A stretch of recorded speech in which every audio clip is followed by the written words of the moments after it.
Recording. Brilliant. I'm going to try this screen sharing once again to see if it works for me this round. And then we'll get going. We can all see, what can we see? We can see the actual screen. Mine's gone blank. The first one. Great. We can see slide. It's still slide 1. Yes, okay. It's perfect. So today we would just quickly ask for housekeeping that we keep ourselves muted unless you have a question, then please do open that back up. Use the chat box for any questions and comments. We will be trying to respond to those as much as possible. And let's have fun together. Let's just continue to learn and get to know each other a bit more.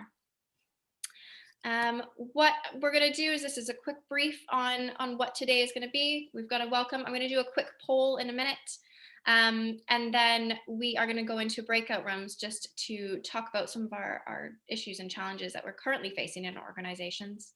We'll get some feedback from that. And then, as we've mentioned, we've got 3 incredible people from around the world that will give just a quick 10-minute on what they do and case studies from how they've coped this past year. And then it wouldn't be a teacher training unless we gave you homework at the end. So we have a bit of a homework challenge for you at the very end. I am going to throw up a poll that should come up on your screens right now.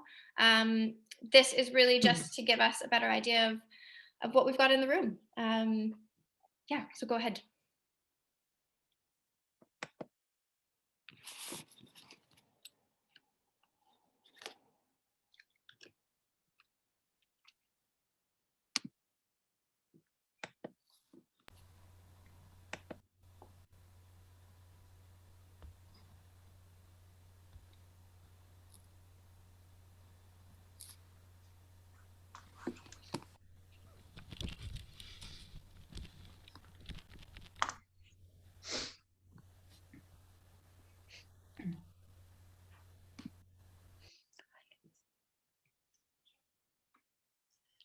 For those of us just joined, I'm not sure if the poll will come up right when you come in. If it doesn't, no worries, hold tight and we'll discuss it in a minute. Got 71% of people who have voted. Can we get to 100?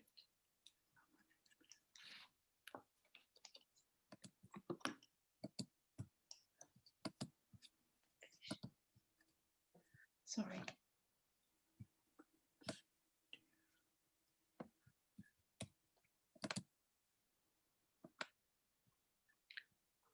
Give about 30 more seconds for us to fill that in. There should be 5 questions, so you might have to scroll down a bit.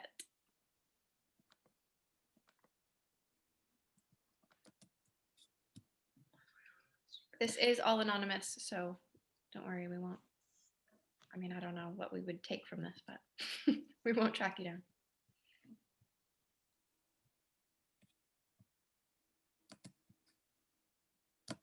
Perfect. I am going to end the poll. We've got 100% right on that. So end the poll and we can share the results. So we have quite a lot of experience overall, knowledge in the room, so that's just great. Lots of experience. 43% of us have more than 5 years experience in teacher training. Fairly confident overall, so I think this is going to be a really, really great day. Programs, we've got a mix.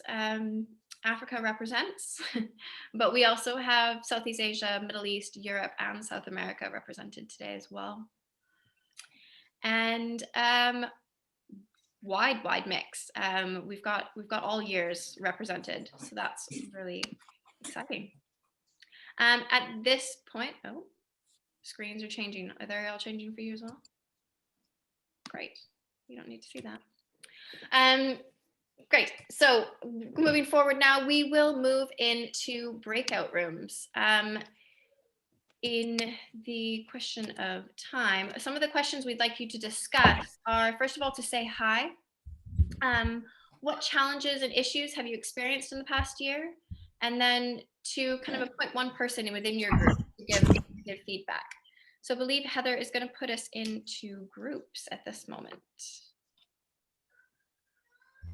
Right, I have done that, and it's completely random. So just introduce yourself and say hi very quickly. Don't spend too much time on that. And it's about 15 to 20 minutes that you'll have. So is everyone clear on the question? Let's do thumbs up. Brilliant. Right. In about 5 seconds, you'll be going into your rooms.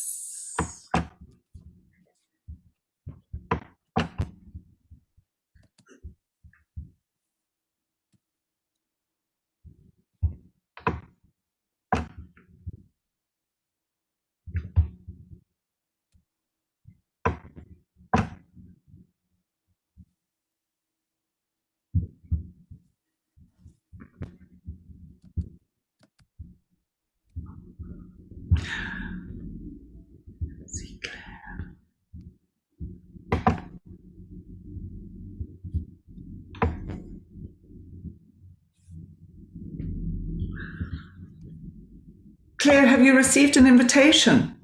Okay, I think maybe because you're the host. So there's 2 rooms with only 3 people. So I'll send you to one of those. Yes, please do. I'm not in anywhere at the moment either. Okay, so let me just do.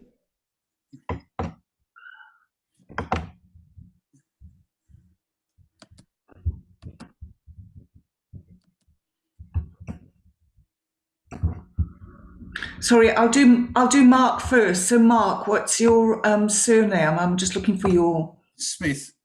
Okay, thank you. Oh, Mark, hi, nice to meet you. So let's go to participants.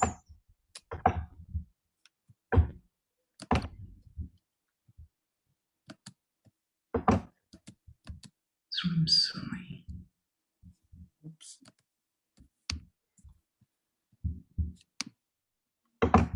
Sorry, for some reason I can't send you. Let me try. I have no idea why. I don't know. I know, you've invited me somewhere. I'll see you later. There we go.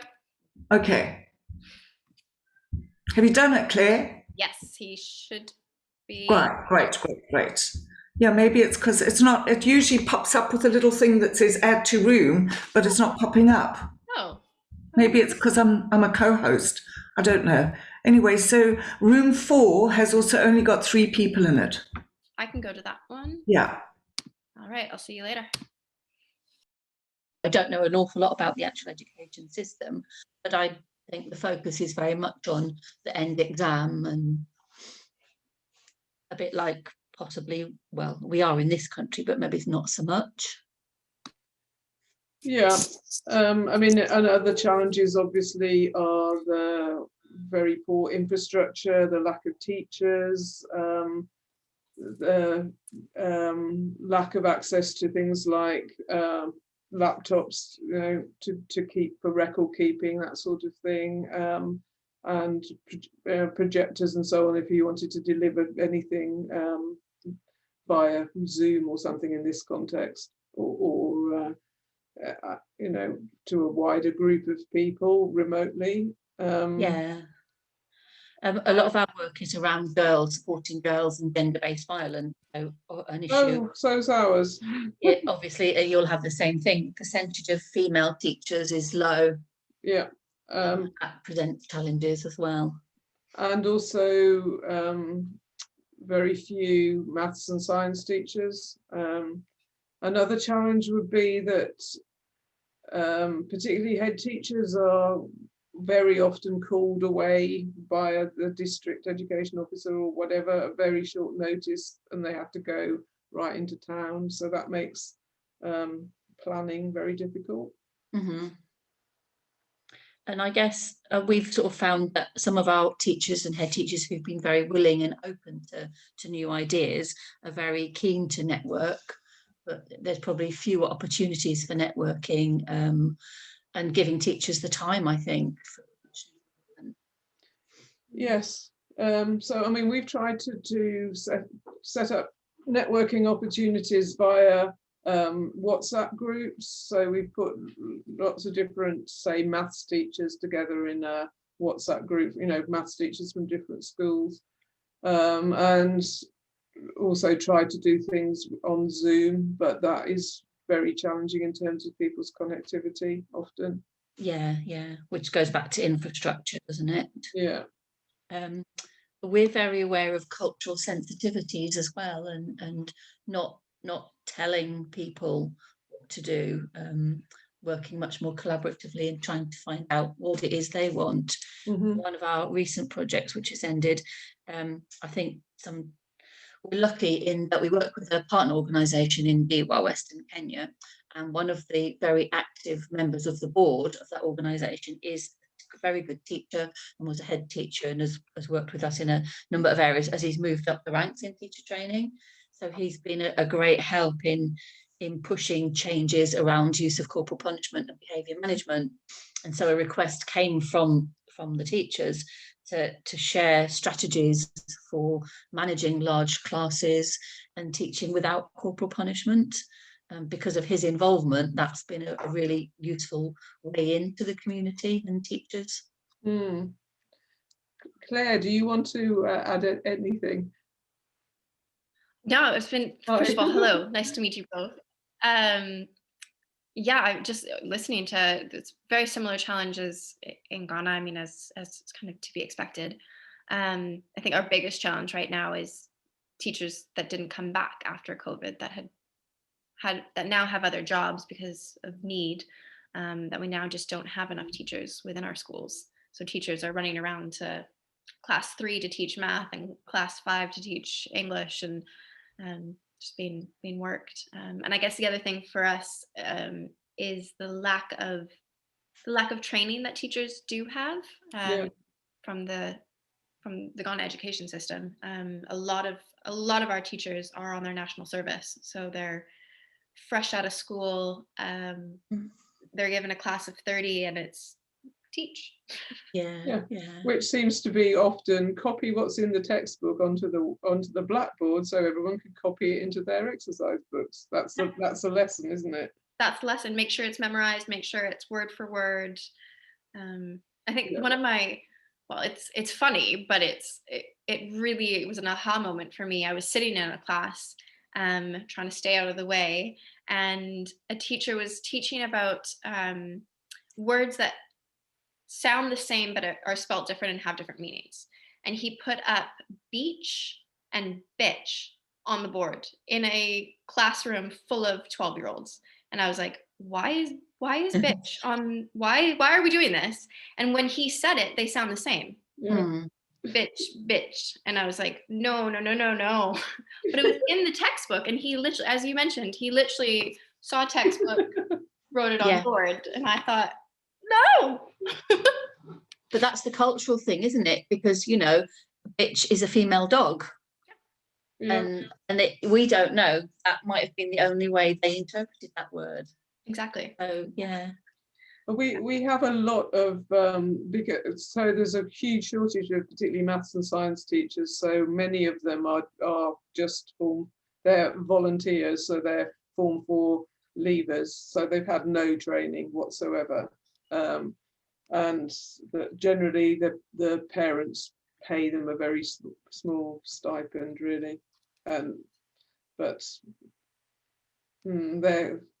So I mean, I think having some sort of some training specifically for people like that, I think would be really, really useful, you know, potentially. Absolutely. I've actually got a teacher training background in the UK. I'm a teacher, and I did do a bit of teacher training as well, and I have had roles in that. Just wondered, are you aware of any? Most teacher training organisations are linked to universities in this country, aren't they? Mm-hmm. Are you aware of any that linked internationally to share best practice ideas, issues? The only one that I'm aware of is that we work with is called Pixel. I mean, it's not. I don't know if people know it. It's Partners in Excellence, and so this is what UK schools do ad nauseum about, you know, target setting and so on.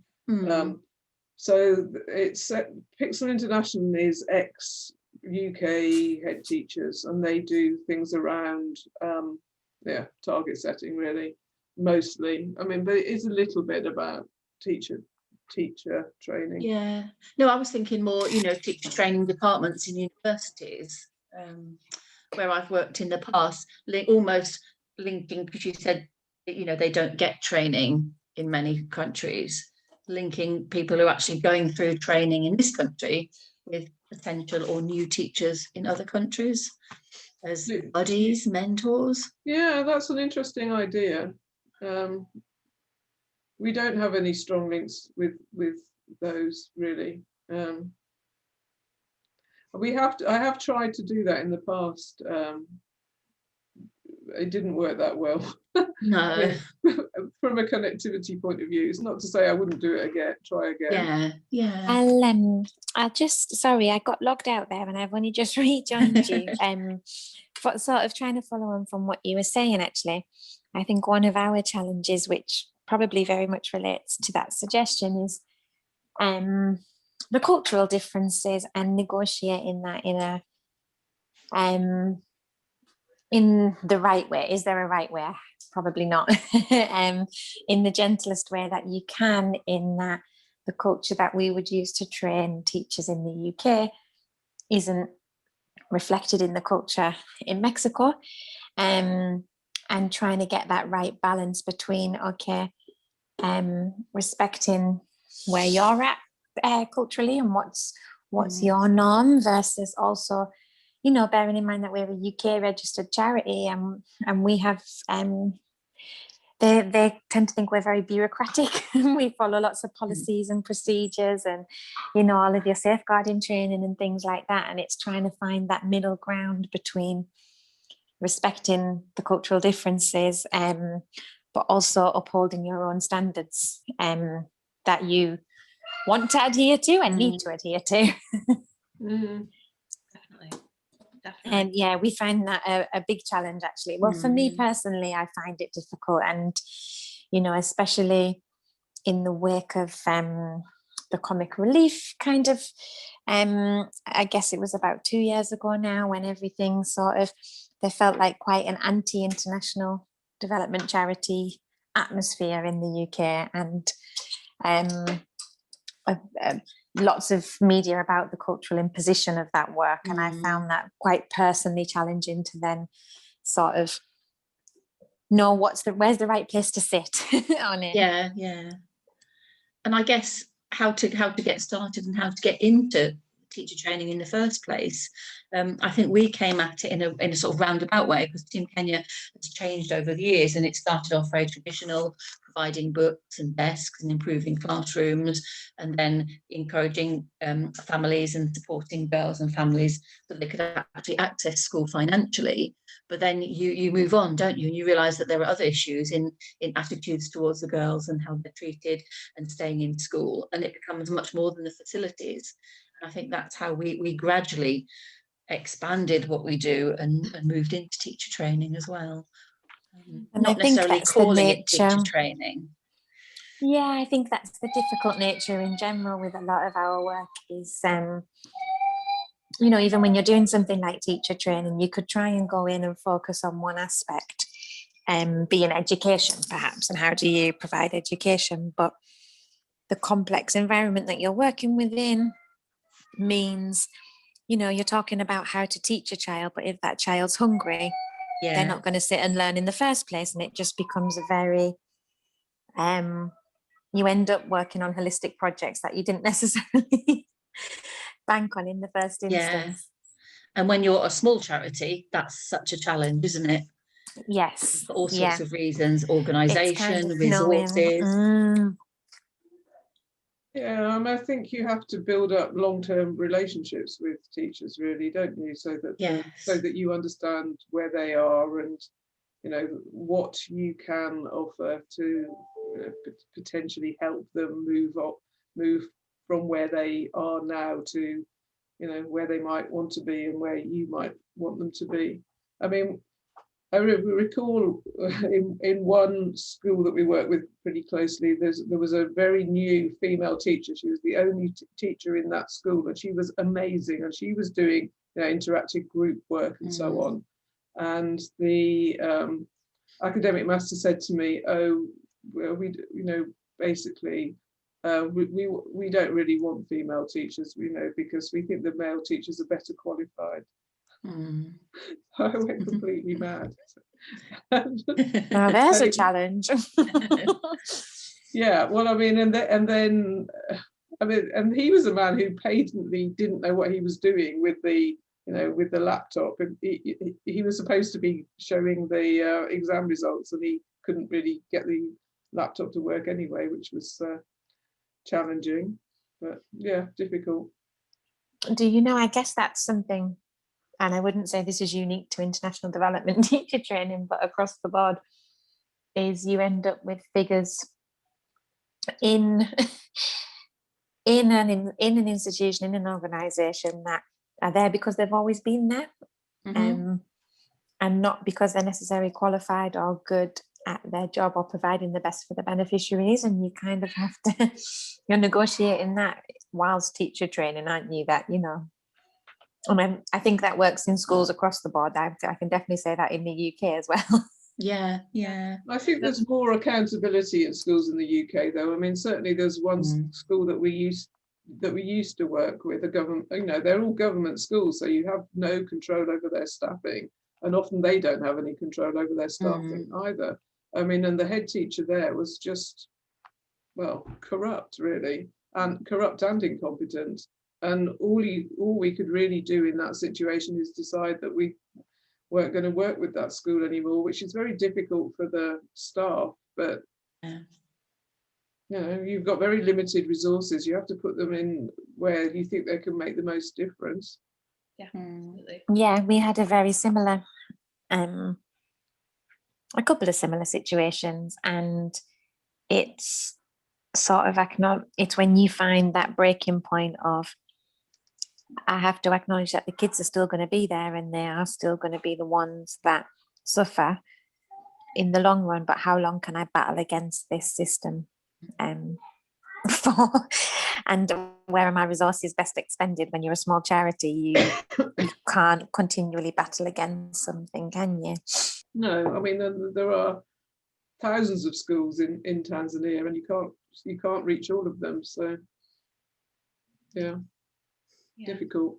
Yeah, going back to what you said about building long-term relationships, it struck me that that's especially challenging. Tend to have a lot of females who work in small international development charities in this country, and then you're coming up against the very male-dominated communities. So it makes it doubly challenging, doesn't it? Yes, but then so those are the key people that you want to support, though, aren't they? Yes, that's right. Yeah. So did you said that you work in Western Kenya? Yes. So does that include FGM? Yeah. No. There is a lot of sexual-based violence and teenage pregnancies where teachers are involved, and that's something that we've worked with whole communities as well as teachers over the years, but not FGM. No. Okay. No, because we work with FGM activists in Tanzania. Okay. Yeah, and also in mapping the areas where girls are particularly at risk, so that activists and the police can more easily find them. Yeah.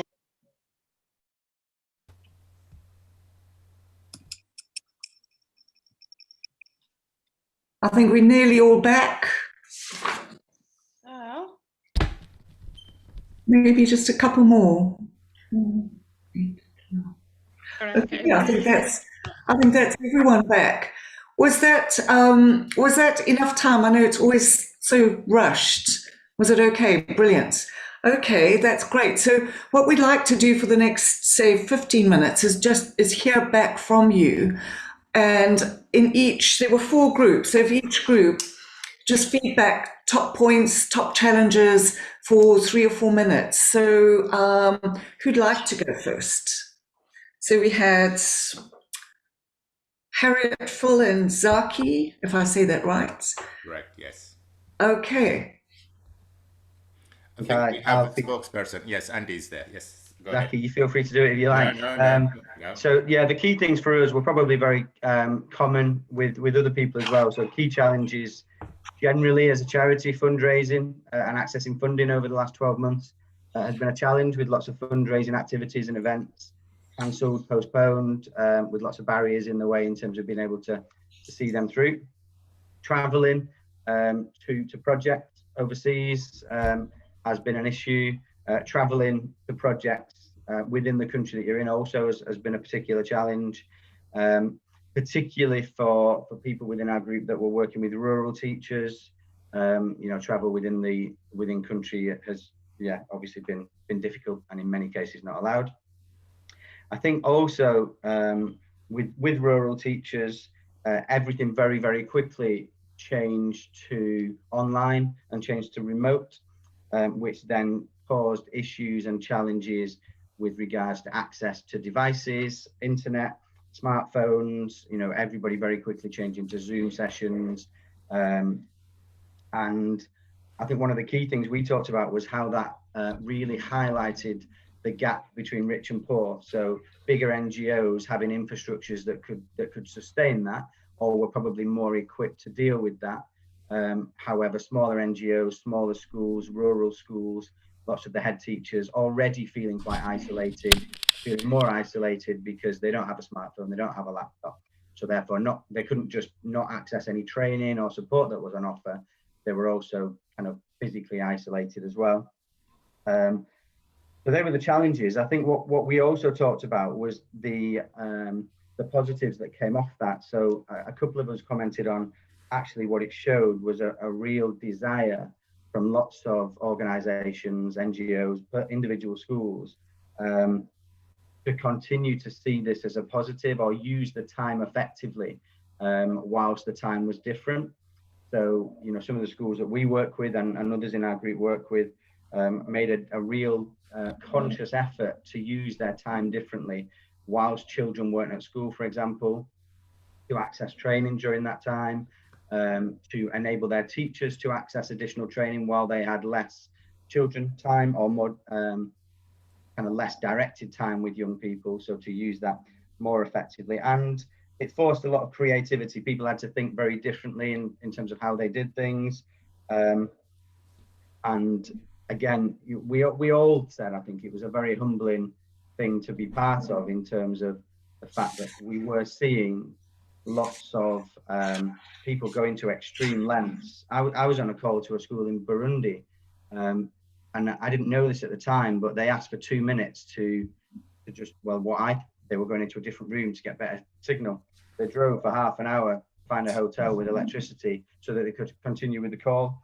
And I think there's examples of that all over the place, of people just going to extreme lengths because they value kind of, that support, and they value, and they've really stepped up.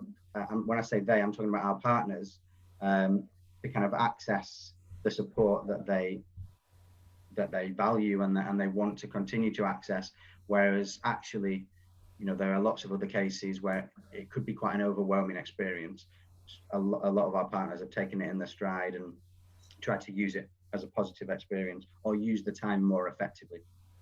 Feel free, anyone else in our group, to add anything if I missed anything. Anyone else in that group? That was fantastic. What a good summary. Thank you. I know Zaki, you started off by saying something. Was there something you wanted to add? Oh, no. No. Fine. Okay. Perfect. Yes. Thank you. Okay, that's great. Thank you. Has anyone got any questions about what Andrew said? We'll probably find that we've all had very, very similar challenges. Okay, that's brilliant. Thank you, Andrew. So which group would like to go next? Any volunteers? Julian, thank you. Yeah, I'm happy to go. So our group, we talked about digital literacy, and we found that actually being forced to use computers was very useful for a lot of people, and that it was helpful to recognize the changes, although, as Andrew says, it is very different between those schools that have and those schools that haven't. And we also, there was a kind of suggestion that there was some good teacher training going on through Loom and Zoom and things like that, which was being very well received, but there was a kind of concern, perhaps like other training things, there's, you know, you get it, you receive it, you're really excited, but when you come to applying it, you know, perhaps you're a little forgetful of what you've learned, the lack of mentoring at that stage, and that after, you know, 6 months, you might have slipped back into the habits that you had beforehand. And so the lack of being there to help reinforce became quite a challenge.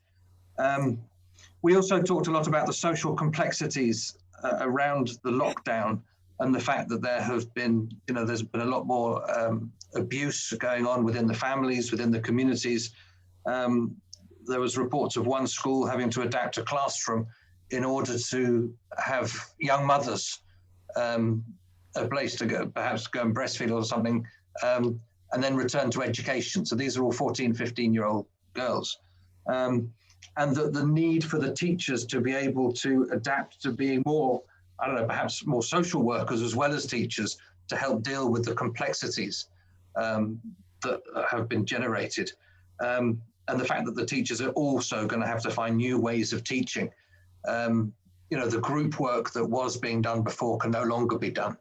Everybody has to face front. So yeah, teachers need to be able to adapt. And so they need the confidence and perhaps some more skills to be able to do that. I'm sure there were other things, but hopefully that represents what we talked about. That's brilliant. Would anyone else in your group like to add something there? I'd like to ask a question. Again, I think those are issues that lots of us have faced. So thank you, Julian. Right, next group.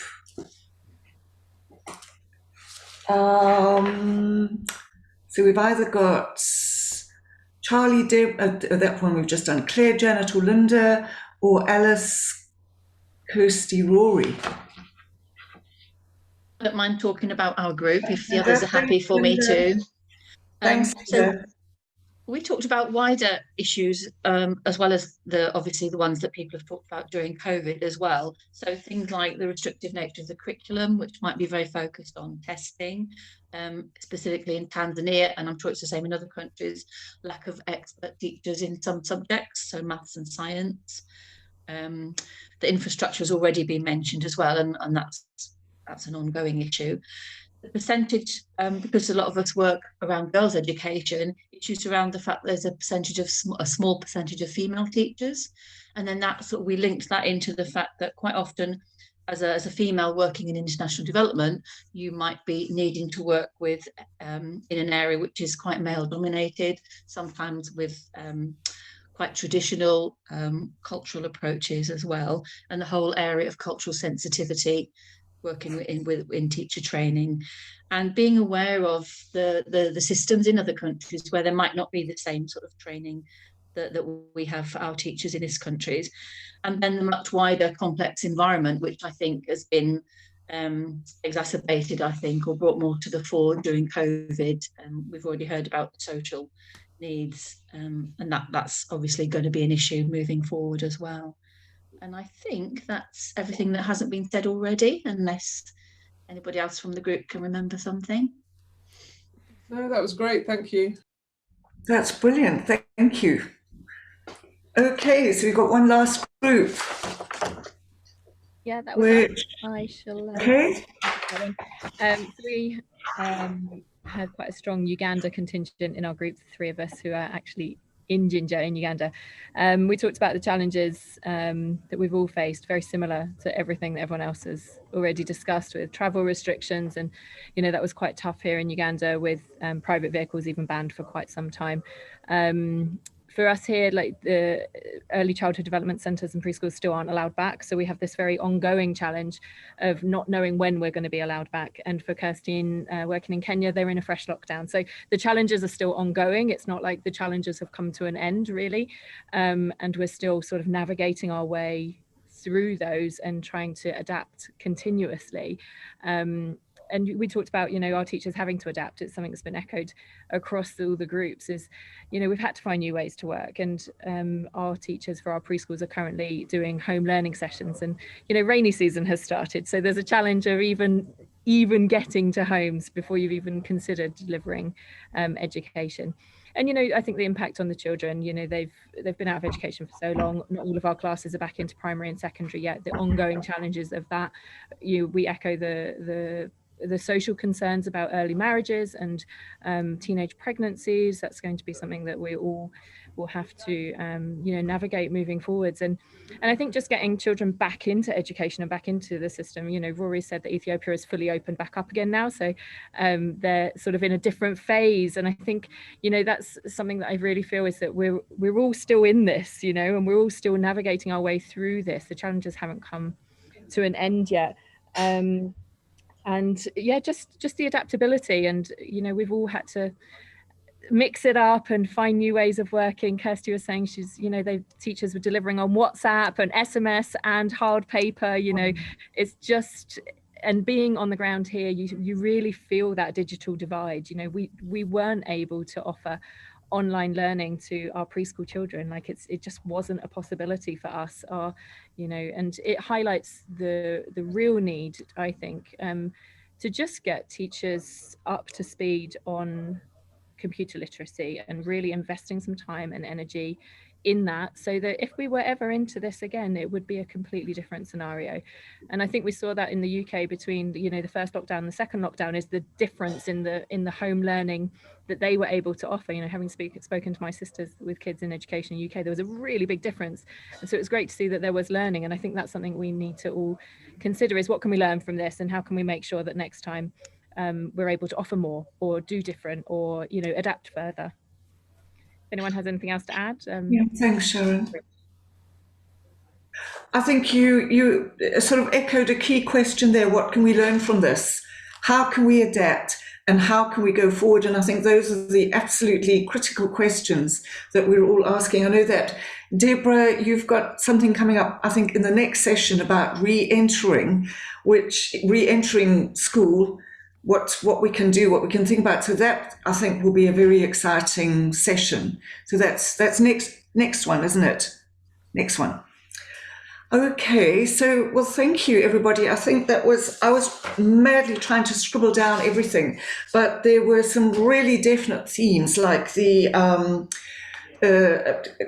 teaching teachers, training teachers digitally. I think that is such a key area, which I think we need to maybe think a lot more about, especially with all the limitations, like doing it on WhatsApp or doing it on SMS. That must be so hard. So those are definitely areas we can put our heads together. So thank you. We're going to move on, I think, to the next session, or the next part now. So handing over to Deborah. Thanks so much, Heather. And thank you, everybody, just for sharing in the groups and all of your input. It's so interesting to hear the range of issues, but also just the similarity across different contexts and settings. And that actually we could pick out probably at least kind of 10 to 12 challenges that we all agree we faced in one way or another. But what that means is there's a great opportunity just for sharing and learning and collaboratively finding solutions. And those solutions might look slightly different in different places, but I think that's exactly why we're here together for this session, and indeed for the next two. So when we were putting this session together, we reached out across the Facebook page and other groups, trying to look for those who felt they had something positive to share, something that they have struggled with over the last year or so of COVID, that has pushed them to learn something, explore something new. And we've asked a couple of those people today to share that learning with us. So we're really excited for this next portion. We're expecting 3 people, you can see them listed on the screen in front of you, from different parts of the world, to share their case studies, and give us some insight into how they've tackled some of these challenges, and perhaps even how they continue to struggle with some of these challenges. I think we as a group recognize the importance of struggling together. It's not always about winning all the time, but working together to collectively be successful. So we're really excited to have Harriet and Andrew and Eleanor with us. And we're going to start by hearing from Harriet. Harriet runs an organization called Pursue in Kenya. And maybe, Harriet, if it's not in your presentation, you can just start off with a 30-second intro to yourself. But otherwise, it's over to you for the next 10 minutes. Thank you, Harriet. Thank you. It's a real pleasure to be here with all of you today. My name is Harriet, and I am the Education Director of Pursue. I hope everyone can now see my screen. Yes, good. Okay, so Pursue's vision is to see transformation in rural communities in Western Kenya. And of course, education is a huge factor in any sort of community transformation. I think, as many of you will know, that there are now more children attending school than ever before, particularly in Africa, which is fantastic. But unfortunately, too many of these children are not receiving the quality education that they deserve. So the Pursue Teacher Development Seminar, or TDS program, seeks to address this by working with rural primary schools to improve the quality of teaching and learning. And the schools that we work with are mostly community schools, so they're based in small mud hut buildings. Because of the rural context that we work in, these schools are often run more informally than the public schools in Kenya. So the school fees are sometimes maybe a sack of maize or whatever the parents can offer at the time. So I think that just gives you a little bit of context to the types of schools that we work in. And you can see in this picture a classroom which is very typical of the classrooms of the schools that we do work in. Almost all of the teachers and school leaders that we work with have had no formal training at all. So our seminars seek to provide practical tips on best practice, such as lesson planning, questioning, formative assessment, behaviour management, and child protection, amongst other things. The Pursue education staff also visit the schools regularly to mentor the teachers and assist them with implementing the techniques discussed in the seminars. So what impact have we seen through our programme? There's a few of the positive impacts that we have identified as shown on this slide. Across the schools that we work with, we've seen an improvement in both lesson delivery from teachers and student engagement amongst learners. So that's a little bit of background to what we do. I now want to share a case study about a school called St Agnes Academy. So this is St Agnes here. This is teacher Lucy on the left with some of her pupils. And it's a small 3-roomed school in a rented building. There are 5 classes, so some of the learners learn outside because they only have 3 classrooms. Unless it's raining, then they all squeeze in together. The children attend from the local area, so they walk to school through the maize fields. And as with all of the schools that we work with, the school has no electricity or running water and very minimal resources, just a blackboard, chalk, and a few textbooks. All 4 of the teachers at St Agnes, including the school leader, have been part of our TDS programme, and they continue to attend our alumni programme. Pictured here is Madame Refa. She is the head teacher and director of the school, and she ensured that her teachers attended the seminars each week and also attended herself. This meant that she was able to drive the implementation of changes across the school, which was really fantastic because we don't always get school leaders wanting to come along. During the impact measurement at the end of the programme, it became clear that differentiation was the area that had seen the most impact on this specific school. You can see here a few quotes from the teachers and pupils at the school. So why was differentiation so readily received when other topics covered in the TDS programme weren't so readily picked up? The teachers explained that it's because before the TDS programme, they found it so difficult to cater to a class of varying abilities. Some of the children can't even read, whilst other high ability learners found learning too easy. At St Agnes School, lessons were often delivered through simply reading aloud the information from the textbook, and teachers were not planning their lessons around the abilities of the students in the class, because they simply had never been shown how to do this or understood that this was a technique that they could use. So when the teachers were equipped with practical differentiation techniques, they realised how they could tailor the teaching and learning to the needs of individual learners. For example, teachers started offering extra assistance to lower ability learners and differentiating the tasks to include challenges for the more able. These were tangible techniques that made a real difference and helped the teachers to differentiate their lessons in simple yet effective ways. Some of the practical differentiation techniques that our programme taught are seen here. So the value of mixed ability, group discussion and pair work, student self-assessment, which enable the teacher to tailor their learning, and then differentiation in the tasks through the questions asked, the resources provided to the students, and also incorporating differentiation into the lesson planning process. I do believe that the success of the differentiated instruction seen in this school was also down to the school leader, who was prepared to attend our sessions regularly and wanted to implement that whole school change. Of course, our programme has also faced many challenges, many of the ones that were discussed earlier. In particular, with COVID-19 pandemic, the gap between the rich and poor, I felt, was really widened. In the schools that we work with, both teachers and students miss months and months of learning. And most of our teachers live in mud huts. They don't have electricity, let alone a smartphone. So running any form of virtual training was simply not possible.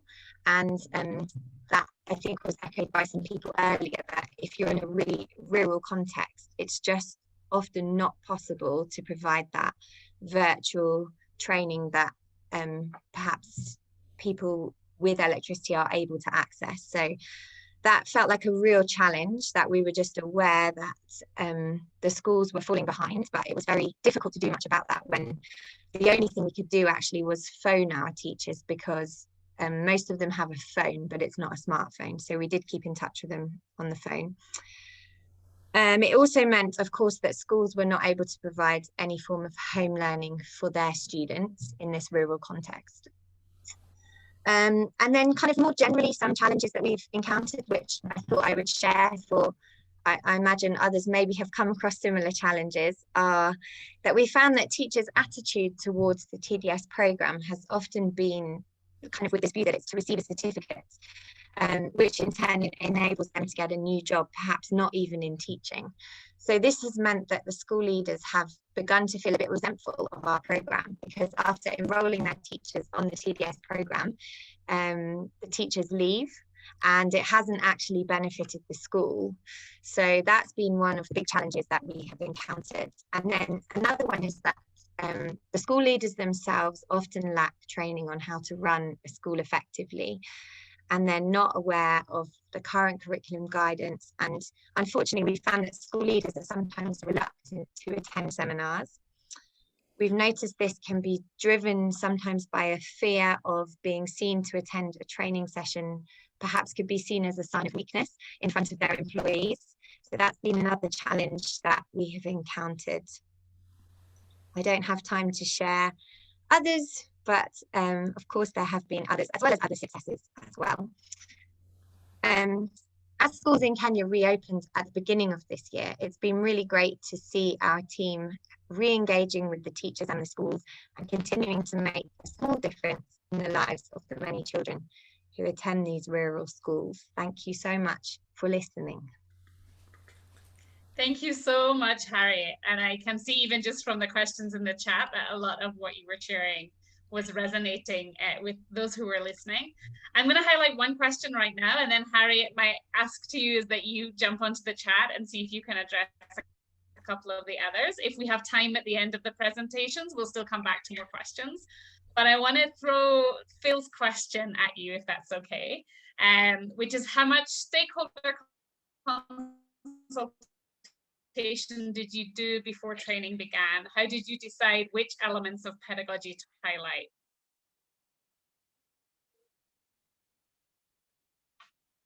Yeah, sorry, I lost you for a minute there, but I think I can see the question. It's the one about stakeholder consultation and how did you decide what elements? Yeah, that one.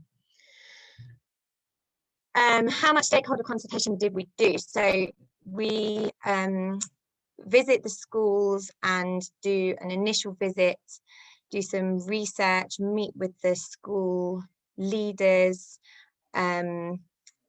basically kind of data collection and then discussion, particularly with the school leaders on the challenges that they're facing. And then we also do a consultation with each person who attends the seminars. So before anyone can join, they have to complete a questionnaire. We also do initial observations of every teacher that's enrolled on the programme, and that then leads into highlighting which training areas to focus on. So the initial observations throw up a whole host of things normally, and then kind of sorting through that data enables us to highlight particular areas that we want to focus on in the trainings. And I think also particularly in the mentorings, the kind of school visits are a really big part of what we do. It's not just turn up to a training and go away again. And I think a really big part of what we focus on is actually on visiting the schools regularly and helping those teachers to implement what they've learnt in the sessions, and even going through with them a second time what they've learned, because sometimes you hear a training, you go away, you forget it, but having somebody sit with you and go through those notes with you again, and maybe discuss with you how to put a lesson plan together, or sit with you in the classroom and actually help you guide you through doing that in a classroom with students, is one of the things that we've really focused on. I hope that answers the question. Yes. Thank you so much, Harriet. That's really helpful. And thank you so much for your willingness to share. And as I say, if you can jump on the chat and chip into a couple of the other questions there, that would be great. But for now, let's appreciate Harriet, and I'll let you share it.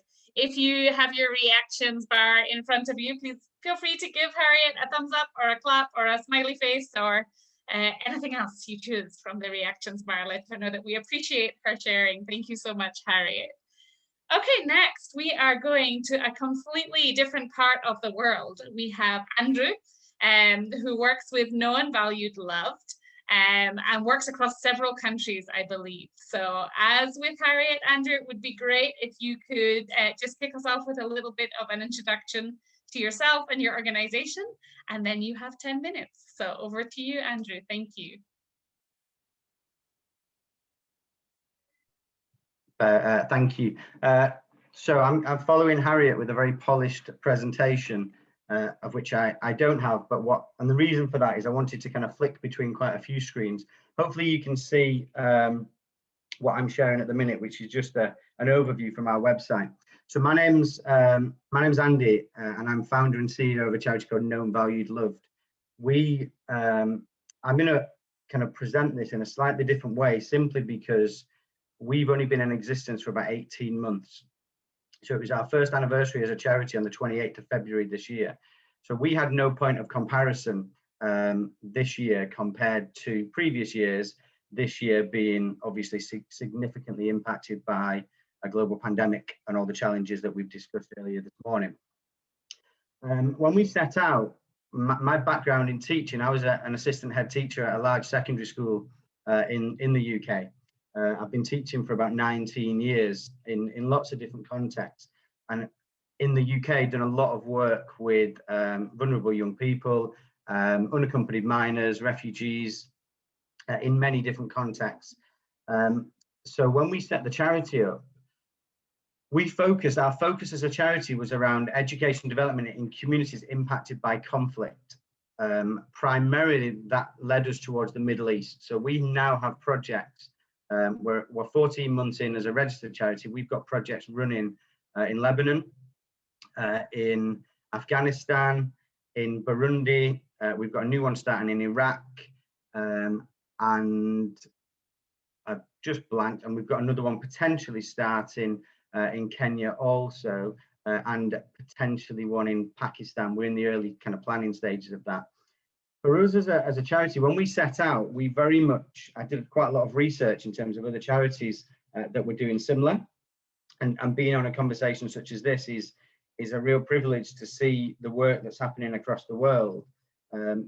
I don't profess to know everything about teacher training. Part of my role as assistant head was around staff development and was around our ITT students.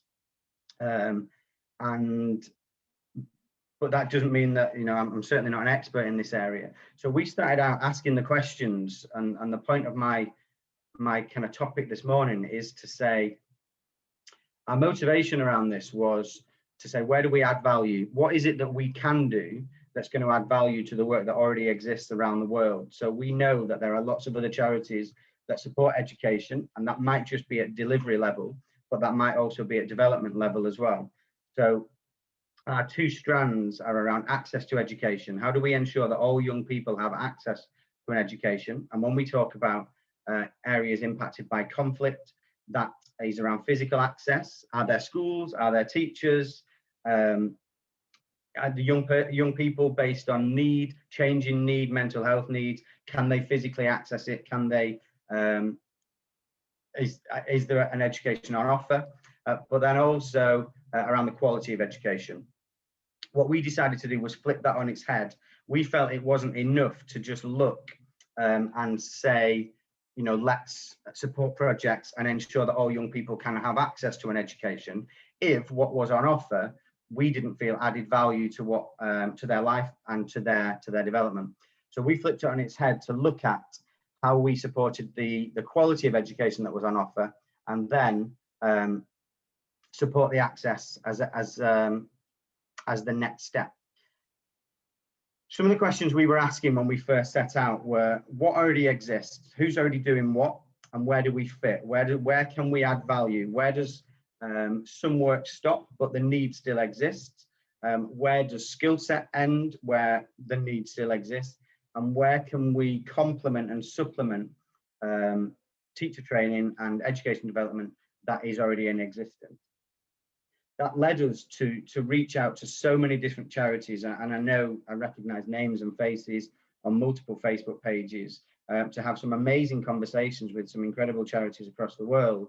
And actually we decided very early that we didn't need to reinvent the wheel. There were lots of things that were already happening.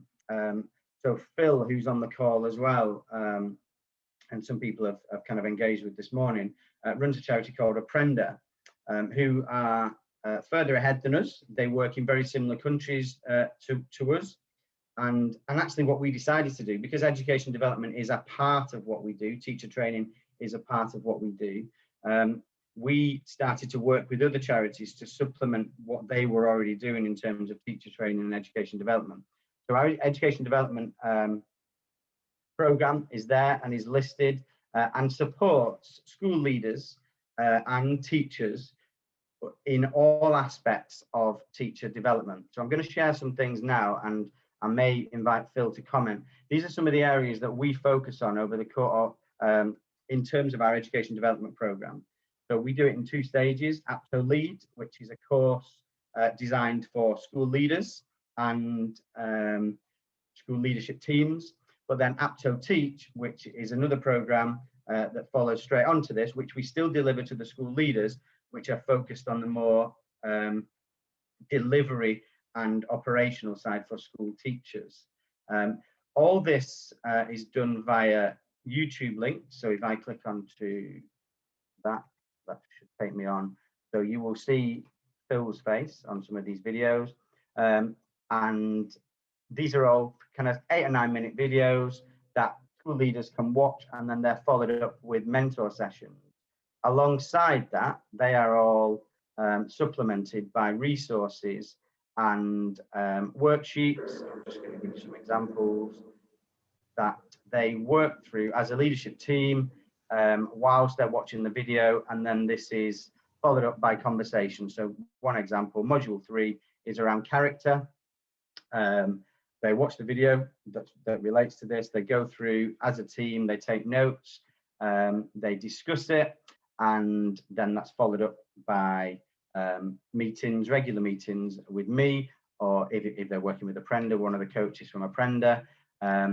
And ultimately that program has been able to continue to run with some limitations because it's online. Now, we know we've discussed the challenges already this morning on with regards to kind of online teaching and remote learning. However, what it's meant is that the teachers, the school leaders overseas have been able to access the videos, access the resources.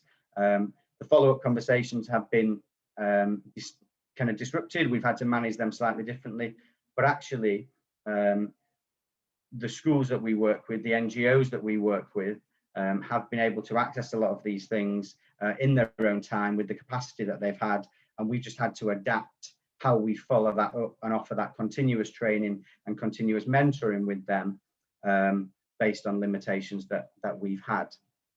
Does that make sense? I'm going to stop sharing there. That's a really quick overview.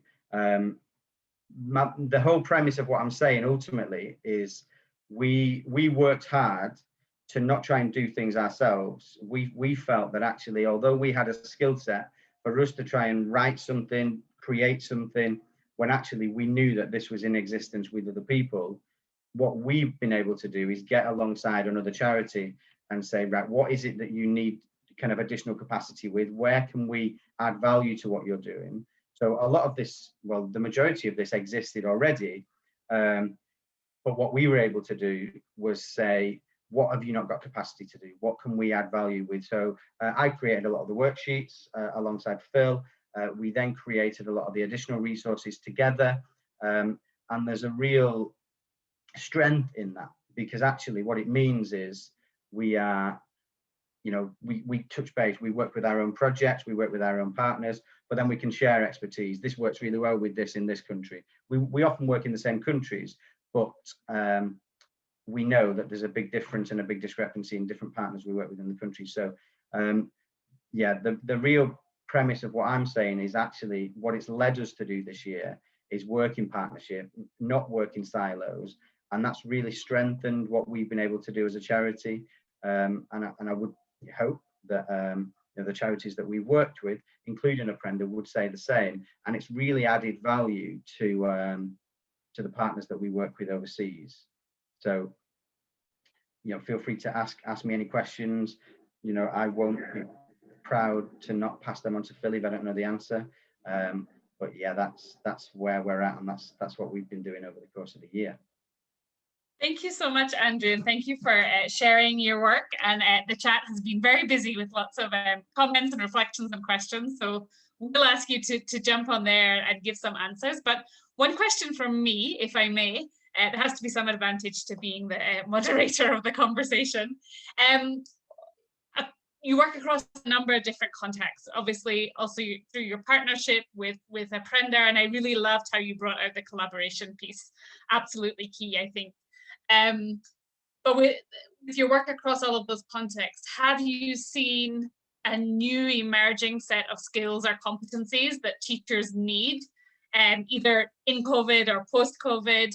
Has your definition of what has to be at the core of teacher training, has that shifted over the last year or so, or do you think the core is still the same? For me, do you know, one of the key things that I think the strength of our program is not necessarily around the content, it's around the accountability and support. So the content, I think, is constantly evolving and will continue to evolve, as it does, you know, with UK teacher training as well. But I think one of the things that it's really highlighted is that actually a lot of the schools and NGOs that we work with work in silos. They work very independently. They work unsupported, and that's been highlighted over the course of the last 12 months because of the restrictions that have been in place. And I think a lot of our partners have really valued the fact that we are investing in them as individuals, and they've had that regular contact to talk about. We focus a lot on actually part of, particularly the first part of the program is around those school leaders feeling like they've got somebody walking alongside them, rather than, yes, the content is important, and yes, you know, that's the content of what we deliver, but actually quite often the conversation goes to something completely different, because, you know, we're talking about the day to day. What it does is gives them that opportunity to completely have dedicated time which is focused on them, their development, their pastoral needs as a school leader. School leadership's isolating in the best of, you know, in the best of times. It's isolating in this country as well. So I think it's not necessarily been around the content. It's been around the fact that actually, you know, they need that support personally, because they're not getting it. They're working independently. They're working on their own. But we are constantly kind of looking, and that's been the benefit of partnership working and collaborative working as well. We're constantly talking about, you know, new additions to this. So the conversation at the minute is we're talking around, actually, some of this is too high level for some of the school leaders we're working with. But we're going to be adding in an APTO basics module, or kind of series of modules which will kind of aim that at very, very basic school leaders. We know that a lot of the leaders we work with are kind of better trained than lots of the school teachers, but then we're also adding in an APTO inclusion, which will talk about the specifics around, it may be differentiation, as we've mentioned before, but it may also be around a whole raft of additional needs, SEM and inclusion needs as well. That was a kind of waffled answer, but hopefully it answers your question. Waffling is good. Excellent. Thanks, Andy. And I think a huge believer, as you'll hear from me next week, I think, or 2 weeks from now, in coaching and those mechanisms for accountability and individualized support. It's absolutely what makes a difference. So yeah, I look forward to, as I say, digging into that a bit further as we move through these sessions. Thank you so much, Andrew. Great to hear from you and to just hear those insights. If you, like me, have enjoyed hearing from Andrew, please, again, jump on the reactions and give Andrew some love, thumbs up, clap your hands, whatever way you would like to celebrate and appreciate his contribution. Thank you so much. And we move to our final presentation of the day, which is from Eleanor. And Eleanor, I'd like to invite you now to share. I know you're based in Australia, I think, but that is not where the bulk of your work is done. So please do tell us more and unpack for us in the next 10 minutes some of what you've learned over the last year or so. Over to you, Eleanor. Thank you, Deborah. I'm on 2 devices here, so I'm not sure if you're able to, if you can enable me on both devices. If everyone can see my screen.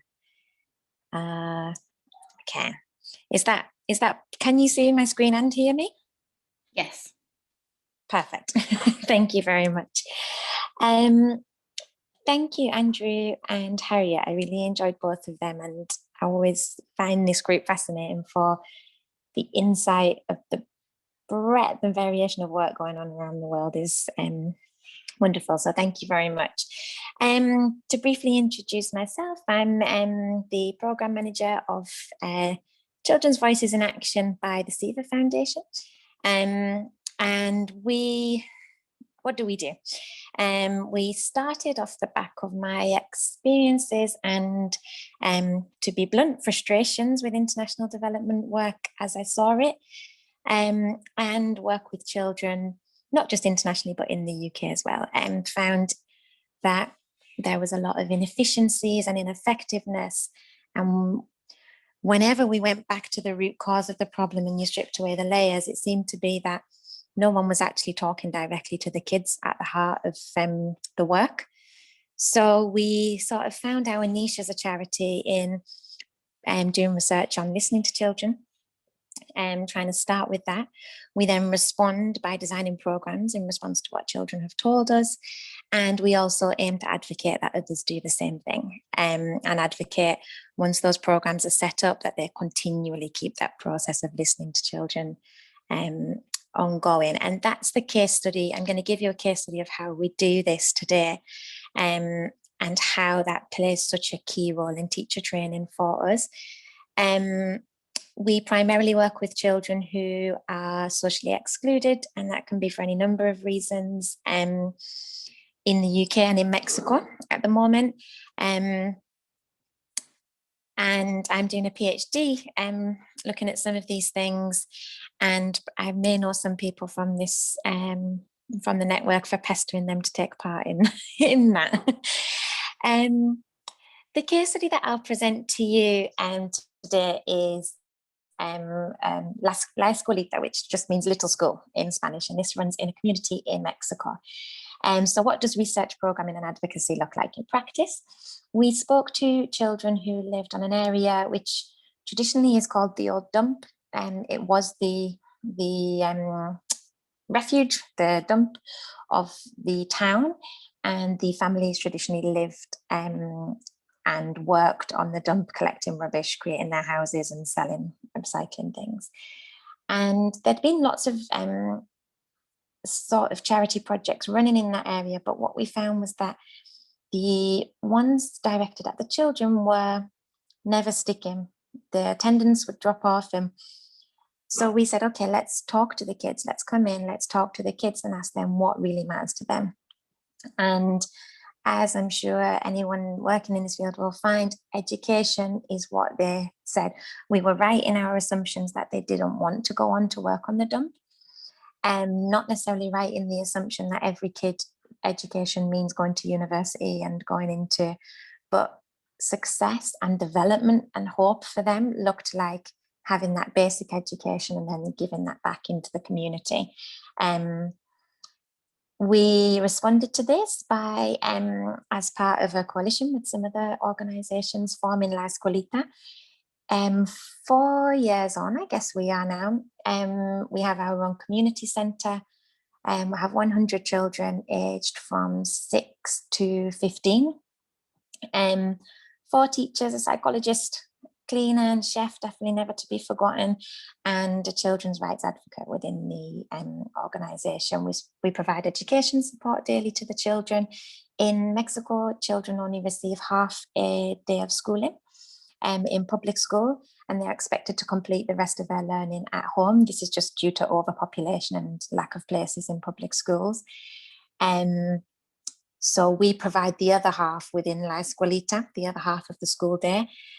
Reason being that these children hadn't got the resources, the space, or the educated adults within the home necessarily to support them and to complete that work at home. And many of them were going out to work or looking after younger siblings, things like that. As with many projects, it's become, this was one of the challenges we discussed in our breakout group. You start with one thing, you start with education, and you then realise, okay, but how do I tackle education if the children are hungry and can't concentrate? How do I get them to come to school if they're too poorly to come to school? And so you end up with lots of holistic projects running alongside it. And in terms of advocacy, we stick around at La Escuelita, and we have done for 4 years, and we intend to as long as they'll have us, even though it is a fully independent programme now. And we continue to fund and support children's rights advocacy within that context. And for other organisations, it tends to be monitoring and evaluation of existing programmes for them from a child's perspective. So how did we start our teacher training in La Escuelita with all of this in mind? We start with children's rights training.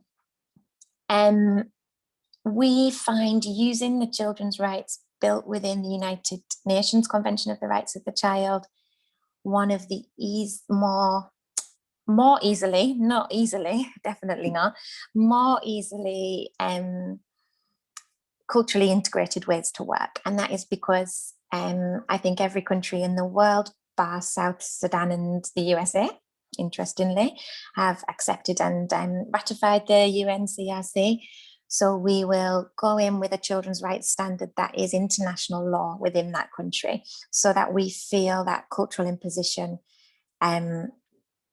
is broken down a little bit from the start. Obviously, those laws are applied within the context varyingly.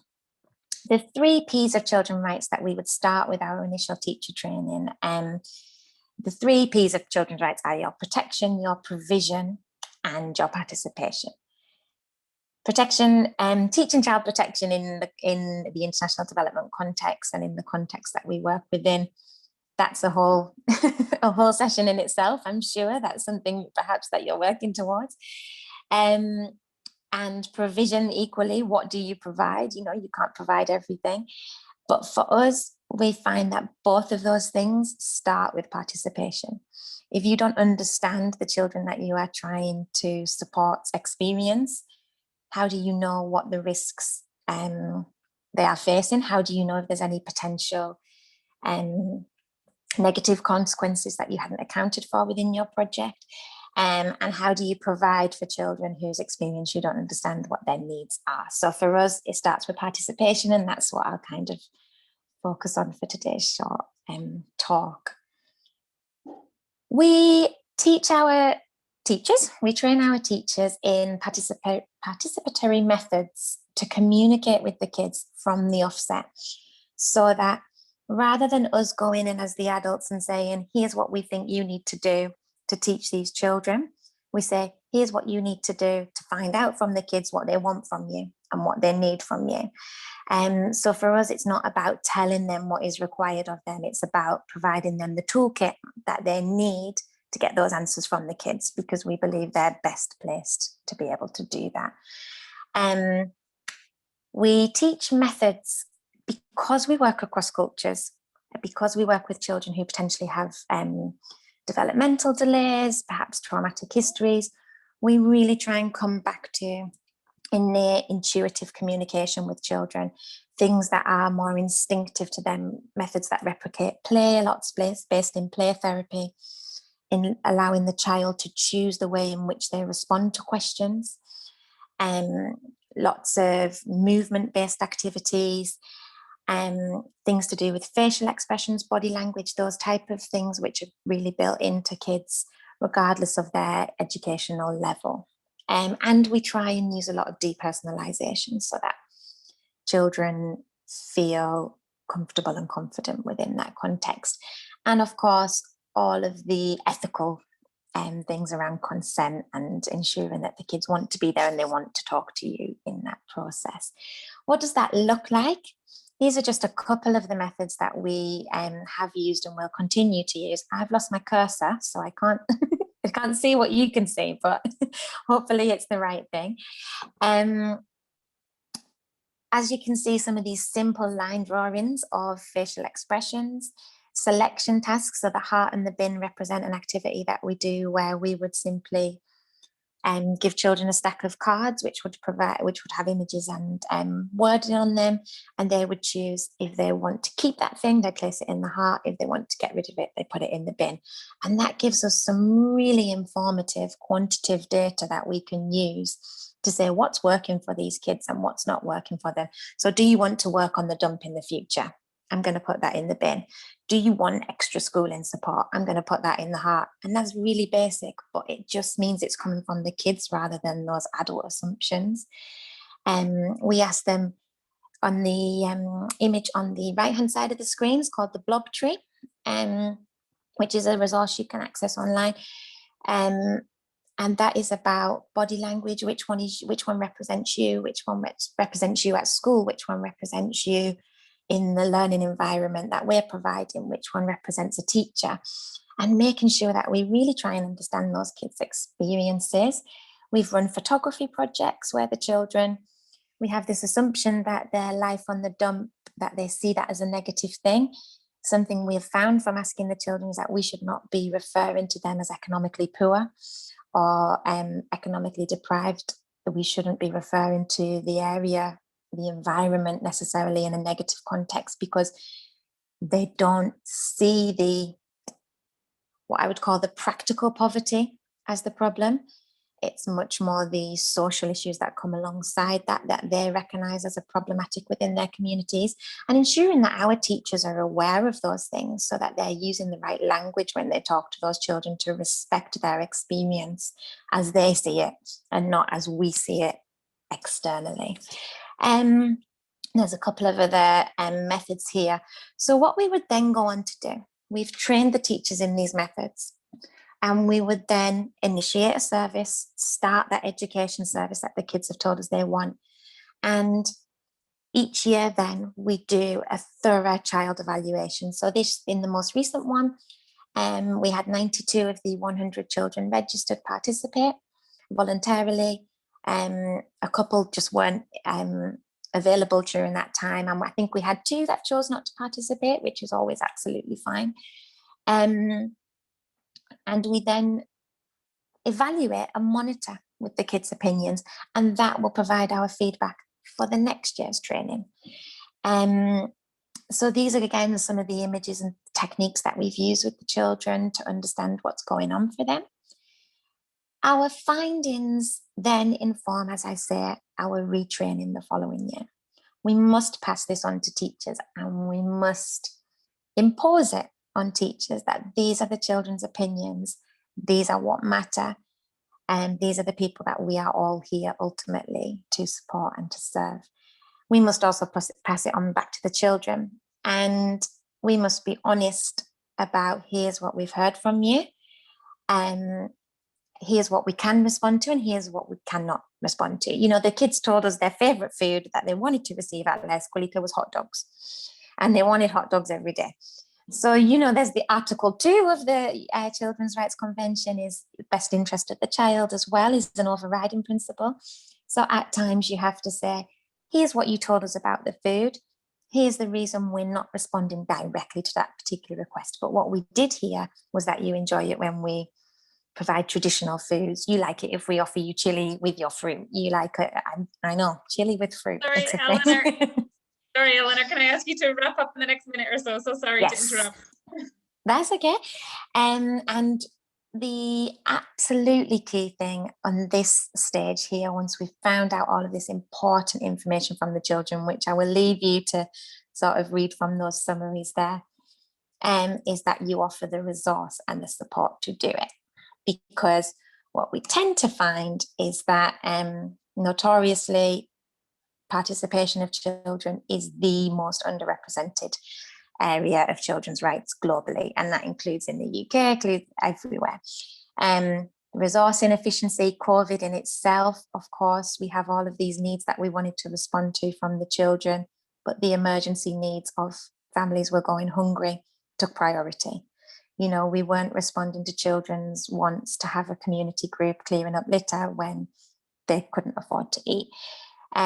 Fear of interpreting communication, fear of what they might say and not being able to respond to it, and fear of the child's capacity to form opinions in their own best interest. But to conclude, I would say, for these reasons, we have to. The barriers are very real, but if we can do it, we can prevent risk and exploitation for children. We can improve our efficiency and effectiveness of our teachers and ourselves. And we can empower kids that have notoriously been let down and uphold this international law, which has to be there for a reason, right? Thank you very much. Thank you so much, Eleanor. We really appreciate all that you shared. Unfortunately, we don't have time to tackle any questions, but the chat is buzzing, so please do respond there.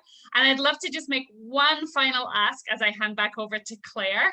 I can already in the chat see one or two like emerging themes or things that people would like to dig in further. Please continue to throw those in the chat and we'll see if we can pick those up over the next 2 weeks. So thank you so much to our 3 presenters. Please do give Eleanor a thumbs up, a round of applause, a smiley face, whatever you have for her. And we're really grateful to each of you. And Claire, sorry, 1 minute to go. It's all yours. Cool. Again, I just want to reiterate, thank you so much to everybody today. Hopefully this leaves you hungry for more and you can join us in 2 weeks' time. And like I said, it really wouldn't be, we can't talk about education and teachers without a little bit of homework and fun homework. So we want to leave you today with questions on which of today's case studies really caught your attention. Did you hear something that you'd like to find out about more? And then how can you start to implement that into your organization or into your thought processes at the least? And that's something that we can open up with in 2 weeks' time on the 28th. So we will be meeting again. There we go. We will be meeting again on the 28th and then again on the 12th of May, just taking today's session and building on top of it, allowing for all of us to speak more, to throw in different ideas and see how we can best collaborate together, share ideas, and move forward all together. If there is any questions or concerns, I can stay for a few extra minutes, but I do want to make sure that at 11, wherever you are in the world, 11 British time, we do end. If you want to stay in touch with me personally, communications@sidcn.org, and I can put you in touch with others. If people are open to it, I do have everybody's email addresses, and I'm happy to write to everybody and say, here's everybody's email addresses. So if that's okay, if you could give me a thumbs up or an X, that would be perfect. Overall, looks like we're good to go. Again, thank you so much. I personally can stay for a couple extra minutes if there are extra questions. And hopefully we will see you in 2 weeks' time. Thank you to Deborah and Heather for putting today together. They've got 2 more. And thank you all for joining and spending your morning with us, or afternoon or evening or wherever you are. Thanks, everyone. Take care. Thank you. Thank you. Thank you. Take care. Yes, thank you. Thank you so much.